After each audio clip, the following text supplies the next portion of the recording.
All right, welcome back, everybody. Beautiful Sunday morning. It's so wonderful to be here.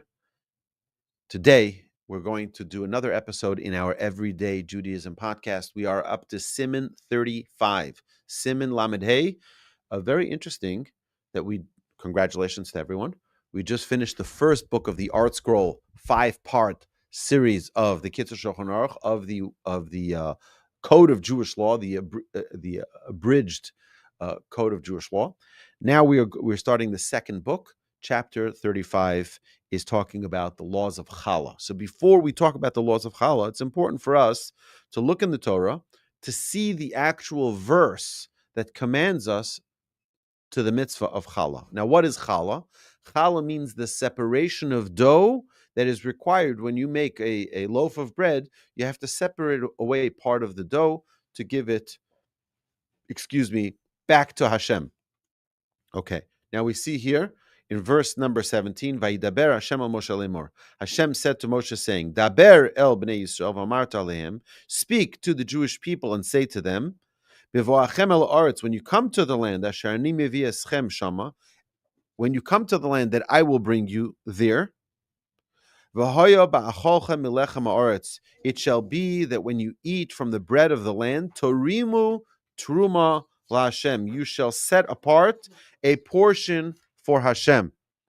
Verse number 20, Reishis arisosechem challah torimu truma ketrumas goren kain torimu osa. As the first of your kneading batch of loaf, a loaf you shall set aside as a portion like the portion of the threshing floor, so shall you set aside it. Mereishis arisosechem titnu laHashem teruma l'dorosechem. From the first of your kneading batch shall you give to Hashem a portion throughout your generations.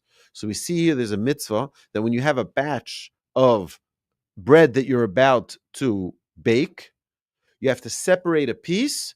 That piece is called challah, okay? And that piece is very, very, very important. Actually, I want to share with you, before we even begin the laws of challah, I want to share with you a very interesting question I got last week. Maybe we'll mention it again in our Ask Away segment, which follows this segment. A friend of mine called me this week and he said to me, why do we dip the apple in the honey on Rosh Hashanah? Wasn't the apple the reason for all of the problems we have in our world?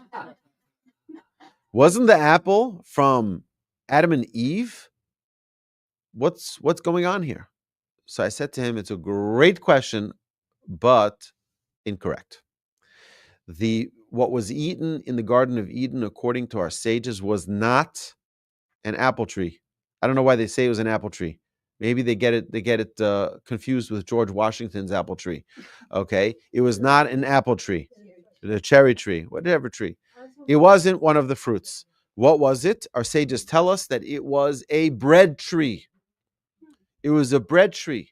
You would just imagine, instead of having to go to the supermarket to buy challah, you would just take it off the tree. You would have ready-made bread. And that was what they ate from. Hashem says, what was the punishment? It makes a lot of sense now. What's the punishment? By the sweat of your brow, you will make bread.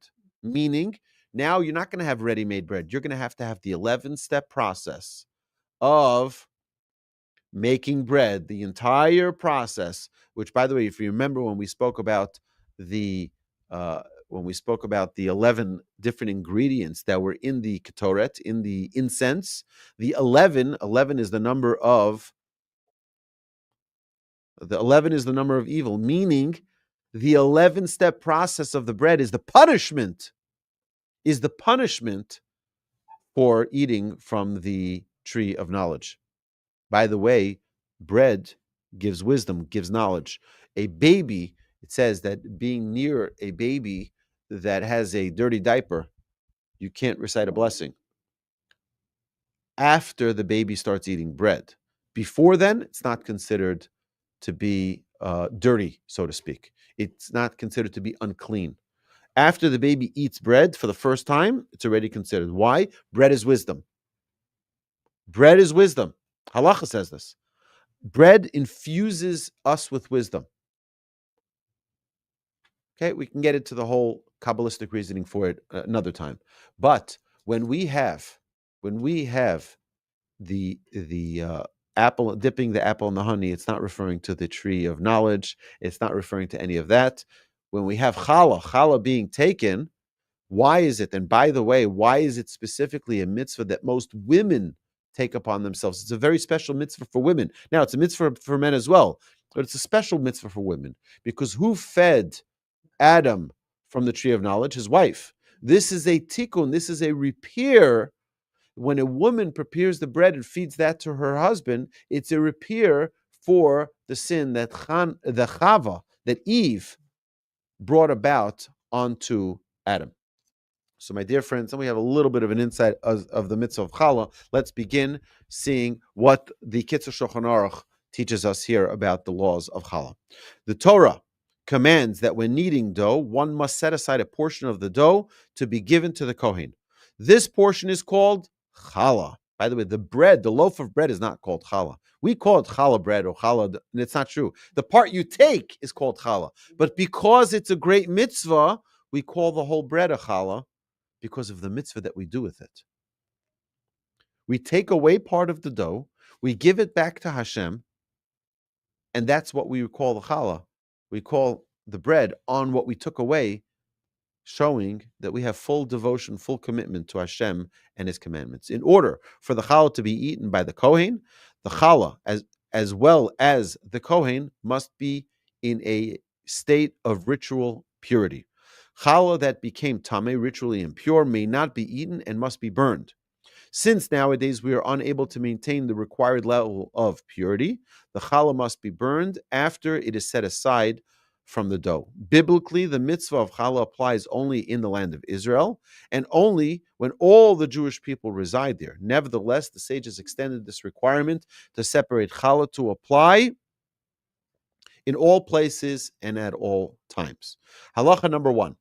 Isa michameshes mine dagin, a dough that has been kneaded from all the 5 different types of grains, which are wheat, barley, oat, spelt, and rye. Any of those 5 types of grain, chayeves b'challah, is subject to the obligation of setting aside challah. Prior to the separation of challah, one recites a blessing. Baruch atah Adonai Eloheinu melech haolam, asher kidishanu b'mitzvosav v'tzivanu lahafrish challah min ha'isa. Blessed are you, Hashem, our God, King of the universe, who has sanctified us with His commandments and has commanded us to separate challah from the dough. V'notlin Kezayis ben Isa, and you take a piece of the dough, a kezayis size of the dough. What the exact measurement is about 0.6 to 1.1 fluid ounces of the dough is separated. V'sorfa nosa b'esh, and you burn it in a fire. V'minuk l'sorfa b'tanur she'yofu sham es alechem, and it is proper custom to burn it in the same oven that you're going to bake your challah in. Kama shir ha'isa, what is the amount of dough shenis chayav b'challah that is subject to the obligation of setting aside challah? So it's not just if you do a little bit of flour, you make a little roll, that's not enough. It has to be a measurement today. Just to give you the real number is 5 pounds of challah. If you take 5 pounds of flour and you make it into multiple, it's enough to make about 6 or 7, 8 challahs. So of that measurement, you're obligated to. She says any dough that has been made from 5 rivaim of flour, this is equivalent to the volume of 43 1/5 eggs. Okay, if you want to know the exact measurement. Halacha number 3, if 2 doughs were kneaded separately, each one containing less than the minimum amounts, each one is 2.5 pounds, so that each one are less than the required amount, and were subsequently joined together, they are subject to the challah requirement. This the following seif, number 3, introduces the ramifications of the law pertaining to the bread that was already baked. Hamatzos she'ofen lePesach, matzah that was baked for Pesach, is also subject to the challah obligation. So I was baking matzah with my rabbi in Jerusalem many years ago, and they called me over. I was in the back with him, when they pull him out of the oven. and we have to separate the challah for the entire batch because they're making hundreds and hundreds and hundreds of pounds of matzah. So each batch needs its own separation of challah. You can't say, well, I took challah this morning, so it's good for the whole day. No, each batch that's made needs to have its own challah separated. Even though the size of each dough needed for matzah on its own contains less than the minimum amount that subjects it to the challah obligation, nevertheless, since after baking the matzahs, they are placed into one vessel, the vessel combines them into one unit, and thus they all become subject to the challah obligation. So now it becomes one batch together, even though separately they're each their own little piece of dough, but collectively they're one big batch. Care must be taken to ensure that all of the matzahs are placed within the vessel, even if part of the matzah is in the vessel and part protrudes outside of the vessel, meaning above the walls of the vessel. They also combine together. So the way it's done in Israel is as soon as the matzahs are taken out of the oven, they're placed onto a cooling area, and then they're placed into this big metal container that has like all these slots. They all go in there, and that's how they cool off after they go in their initial place. And then from there, they're boxed. They're put into separate boxes, and that's the matzahs that we buy, ready-made in those boxes, wrapped up and sealed. Each one of those batches needs to have its own separation of challah, and the challah is taken after the matzah is baked. Okay, so you take a piece of the matzah, you take one or two matzahs, however the size, and they put it away. It's not after they're ready out of the oven, because no, you don't take the dough from the beginning because each one is too small on its own. Now, as a collective unit, you can separate and take that portion away.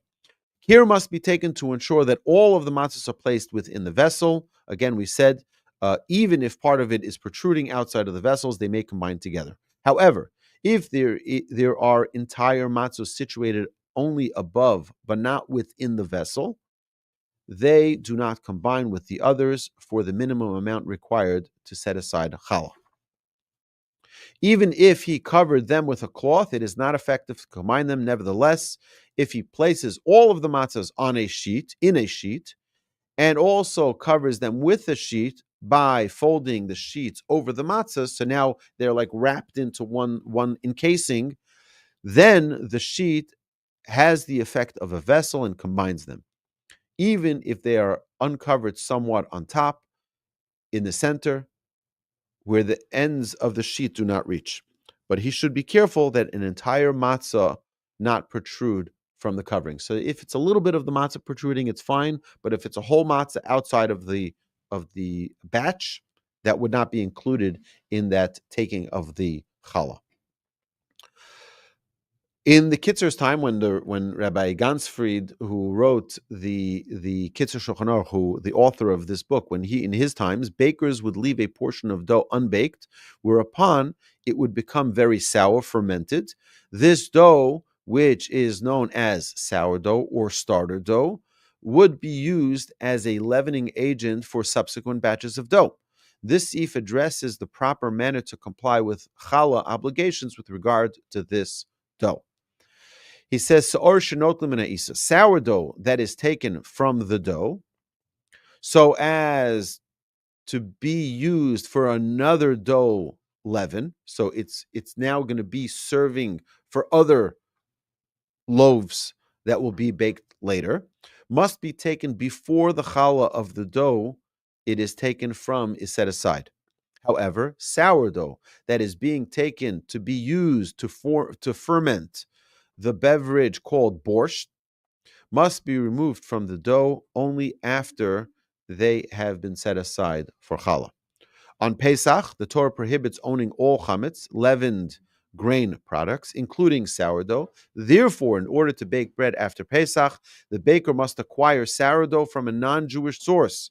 This affects the procedure for separating challah. as will be explained in this seif. La'achar Pesach, after Passover, shelokhin seor me'akum l'chametz bo ha'isa, when we purchase sourdough from an idolater to use for leavening the dough, we have to be careful to set aside as challah a portion of dough larger than the size of the sourdough. Halacha number 6. One who makes dough for the purpose of cooking it or frying it separates challah from it without reciting the blessing. If one makes the dough intending to bake a portion of it, even if he intends to bake only a small portion, he must set aside challah from this dough with the blessing. Halacha number 7. If the dough is kneaded with eggs or with fruit juices, which many times happens, like you can buy, people wonder how you can make challah or bread that is not hamotzi. Hamotzi is the proper blessing for bread, but some breads, because they're not made with water, they're made with fruit juice, like apple juice. You recite a mizonos on them. Right? It's like it becomes. So, for example, if you buy some of those pizzas that they have frozen kosher pizzas, some of them you look at the blessing that says on the wrapper, it'll say recite a mizonos blessing on this. Isn't it bread? No, it's not bread. It was made with fruit juice. So therefore, the blessing will be different. So he says there are a number of uncertainties regarding the challah obligation. Therefore, one must mix into the dough at the time that it is needed, that it is being kneaded, a bit of water, milk, bees honey, wine, or olive oil. For then, if one of these liquids is an ingredient in the dough, one must certainly set aside challah from the dough and do so with the correct blessing, the aforementioned blessing. Halacha number 8, we have only 2 more. Although the mitzvah of challah is incumbent upon the owner of the dough, he may appoint another adult Jew to perform the mitzvah on his behalf. One may not, however, perform the mitzvah on behalf of the owner without being specifically appointed. Meaning, if the owner didn't ask you to do it, you can't do it for him. It's his obligation. In this, if we will see an exception to this rule. Mitzvah hafrashas challah shayacha lehaisha ba'alas habayis. The mitzvah of setting aside challah belongs to the woman who is the lady of the house. However, if the woman is not home and there is a reason for concern that by the time she comes home, the dough will spoil, then the Jewish maidservant or another person may set aside the challah for her. And finally, halacha number 9. If one forgot to set aside challah on Erev Shabbos, on Friday, b'chutz la'aretz, then if the dough was needed outside of Israel, one may eat. So here, someone is Friday night, they're having their meal, and they realize, I forgot to set aside the challah. I forgot to set it aside. I forgot to burn part of the dough, right? And now we're sitting at the Shabbos table. What are we going to do? So he says one may eat from it on Shabbos, even before challah is set aside. However, one must leave over one piece and separate challah from it after Shabbos has ended. After Shabbos has ended. The piece left over must be large enough so that one can set aside challah from it, and some will still remain, that is, for non-sacred use. For we require that the portion that remains after challah has been set aside be identifiable. So it has to be enough of a size of a challah that is identifiable. Shechal liyos b'Shabbos, Yom Tov shechal Erev Pesach shechal liyos b'Shabbos, if Erev Pesach, like this past year, falls on Shabbos, they forgot to set aside challah from the loaves that they baked in honor of Shabbos, so now it's a problem. When are they going to burn it? On Pesach? They can't burn it on Pesach because it's chametz. You can't have it. You can't have leavened items on Pesach.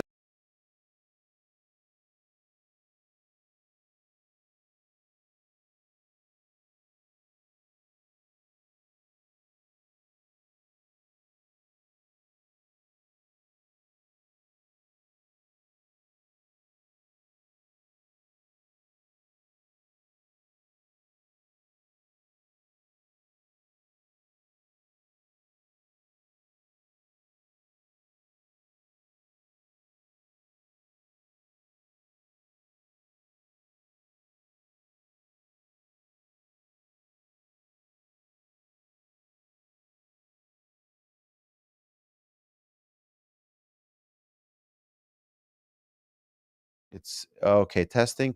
Okay, we're back. I apologize, my dear friends. We had a little bit of a technical snafu right here at the end of the laws of Challah. So he says over here that if Shabbos was Erev Pesach, was right before Pesach, where you can't save a piece of the bread for after Shabbos to burn it because it's going to be Pesach. So what are you going to do then? Yesh b'zeh mevucha gdola. There's a big dilemma regarding how to resolve this issue. Al kein tzorach kol ish lizor be'erev Shabbos. Therefore, each person must take special caution on Erev Shabbos, before Shabbos, lehazkir al hafrashas challah, to remind his household about the requirement of setting aside the challah. And now we can understand something very, very important. The Mishnah that is recited right at the entrance of Shabbos, we recite a special chapter from Tractate Shabbat. And what does it say over there? It's very interesting. At the end of everything that is recited, it says, Shlosha dvarim tzorach adam lomar b'soch beso erev Shabbos im chashecha. A person must say three things in his home on the eve of Shabbos, just before dark. Isartem, iravtem, hadlikos aner. Have you tithed? What is that referring to? It's referring taking the challah, right? Iravtem, did you create an erev? Did you prepare the erev? And did you kindle the lights for Shabbos?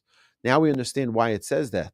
You have to make sure, remember that you give away the challah, that you do this special mitzvah right before Shabbos. Okay, my dear friends, this concludes this segment of the Everyday Judaism podcast. And now we will open up the floors to your beautiful questions. My dear friends, let's ask away.